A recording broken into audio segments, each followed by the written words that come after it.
Hello everyone, it's Dylan from Yu-Gi-Oh! Everything, and welcome back to another Yu-Gi-Oh! 7's video. This time we will be reviewing episode 12, pretty much the final duel of the first arc in Yu-Gi-Oh! 7's, the first duel between Yuga versus Roa, protagonist versus rival. And I do want to start with a little PSA. The subs for this episode have been a little bit of a mess to navigate. When I woke up yesterday morning, I got about, not even kidding, like 12 messages from people saying that the subs that were posted on GoGo Anime and Anime 9 were a little rushed and not done incredibly accurately, to all respect to the people that obviously worked on those subs. But if you do see subs that are in a more unusual looking font, those are the subs that I and all the people that reached out to me were referring to. A lot of people said that it was littered with grammatical errors and the translations at some points were not even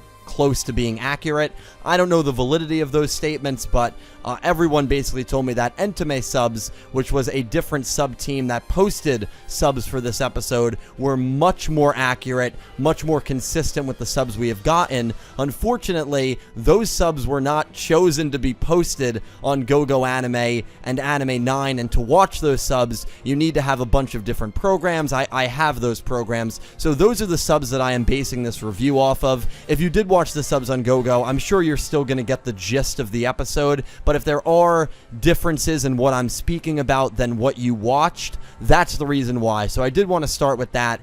And yeah, you know, as a community that is back to fan subs, these are the things we are just going to have to deal with going forward. But yeah, I just wanted to make note of that real quick before I began. And to anyone that did translations, whatever, you know, team you're on, thank you, because without fan subs, obviously there would be no way to have any idea what was going on unless you spoke Japanese. So getting into the episode, my general opinions on it were really, really good. I thought this was one of the better Yu-Gi-Oh! 7's episodes thus far. Honestly, I have felt that these last 3 episodes have been a high point for Yu-Gi-Oh! 7's, you know, starting right back from the hiatus with the duel between Omaino, Ushido, and Rook, and then, of course, Roman and Gakuto, and now Yuga and Roa.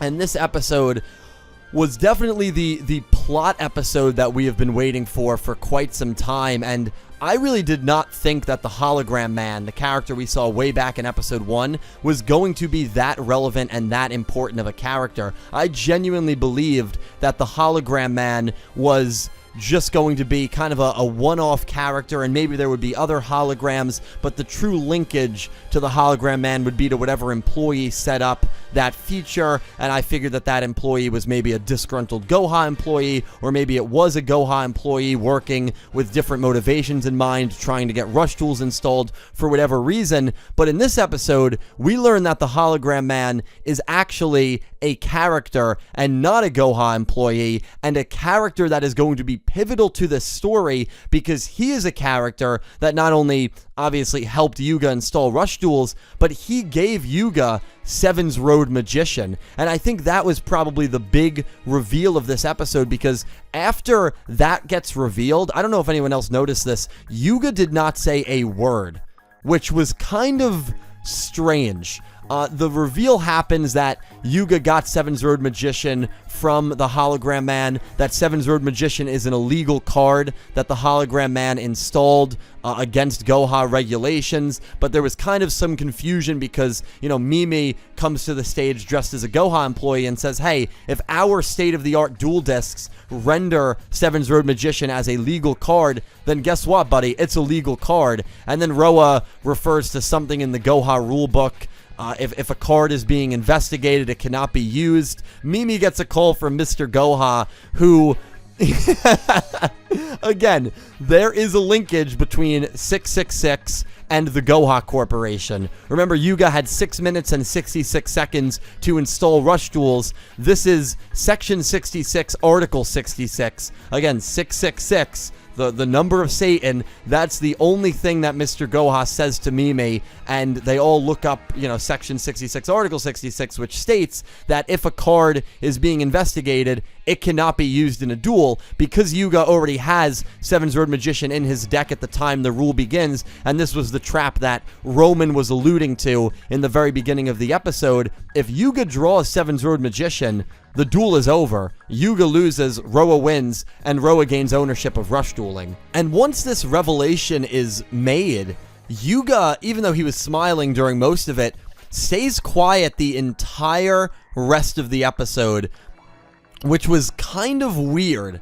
Almost like he does know more than he's letting on, or maybe he feels like there's nothing he needs to say and he just needs to focus on the duel. I definitely will, because Yuga is a very intelligent character, and for him to not know that this was a possibility, or for him to not know or not reveal about the origins of Seven's Road Magician, seems kind of weird. There might be deeper implications here, especially at the time that the hologram man was shown in episode 1. Yuga didn't make note of it at all, even though Yuga immediately knew, he had to have known, that this character was the character that gave him Seven's Road Magician and basically put him on this path to install rush dueling.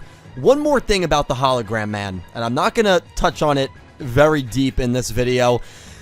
The hologram man's real name is Otis. We know that from the cast list. Apparently, according to people on forums and in the community, another way to spell Otis is O-T-E-S, the way that it's translated. And I know people might be saying, well, why is that important?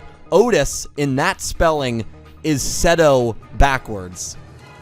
Again, I'm not going to touch on it. I'm not going to let the theories start rolling off the tongue. But remember, this is the character that used Blue Eyes White Dragon in the very start of this show. And there is a possibility that his real name is Seto spelled backwards. Come on, guys. Come on. I'm just going to, you guys can draw up whatever conclusions you want about that. Obviously, we'll talk more about that when it actually gets revealed that that's his name, and we'll see how they end up spelling it. Of course, without official subs, I guess it'll be whatever the subber wants to spell it as, but we'll touch about that in maybe a different video. But the hologram man is going to play an important role, and I think that's what I enjoyed the most about this episode, because this was the first episode where it felt like every single character that we have seen up until this point had an important role to play, or at least a role to play. We have seen with so many one-off duels, I think of a lot of the one-off duels in Yu-Gi-Oh! GX, where a character would show up for one episode and we would never see or hear about them ever again. That must have happened in like 50 Yu-Gi-Oh! GX episodes. Okay, maybe not that many, but there were so many one-off duels in that show, and in Yu-Gi-Oh! 5Ds as well. The clock guy who duels against Crow, when Jack duels the Mafia boss, Don... I can't remember his name, but you guys know who I'm talking about. I mean, every Yu-Gi-Oh! Show has been responsible for that, and all of the one-off duels that we've seen with Bakuro and Rook, the newspaper guy, with Yoshio and Yuga, all of the one-off duels we've seen, they reached out to all of those characters in the episode. And it just makes the Ramen Kid being present over these last 2 episodes, even as a sideline character, but at least they're being present, and it's not like they show up for an episode and then they are completely forgotten about. The show, in that regard, seems very well constructed and very well rounded out, that every time they introduce a character, it never seems like it's going to be, okay, well, we will never see this character again. This character is going to be gone forever. One episode, lost against the protagonist, goodbye, not relevant ever again. With Yu-Gi-Oh! 7s, it feels like every time they introduce a new character, that character is going to have some sort of role, even if it's a minor role, down the stretch. And that is a sign of a very well-written, very well-planned show, and that's what we have seen so far in 7s. Another thing that was cool about this duel is, well, first of all, Roa. I haven't even really talked about Roa. Exactly what you would want as a rival character in a show like this. A cocky, arrogant, douchey guy who refers to himself as a king, royalty, and you can tell just has this aura that he feels he is better than every single person in the world.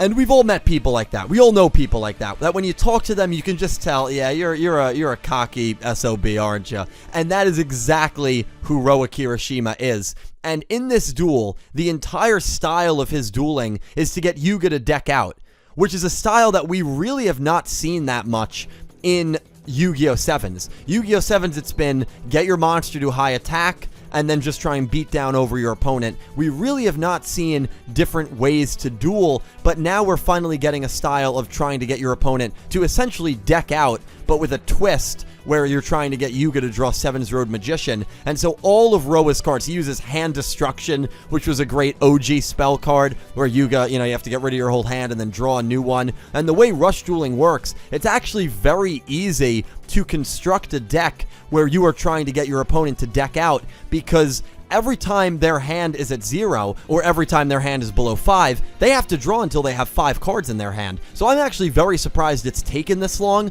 for a duelist to try and utilize that rush duel strategy of getting your opponent to deck out, because it seems like it is a very easy strategy. And at the very end of the episode, the tension was great when Roa was going through his final turn and he's getting Yuga to discard and draw, discard and draw, discard his whole hand, draw a new hand, discard that hand. The tension was so well done, where every time Yuga was drawing and he was looking at his cards, you were like kind of squinting and cringing and really hoping that he was not going to draw Sevens Road Magician. And you could tell Yuga increasingly was getting more and more worried, and it's almost like that final draw of the episode, it's almost like he knew that he was going to draw Sevens Road Magician, and he replenishes his whole hand. He draws 5 cards. Card 1, he's good. Card 2, he's good. Even the camera, the way the camera was panning through his hand was really, really good, and they were cutting to all the people watching and all their shocked and on-edge expressions as well. Card 3, good. And then card 4, you can tell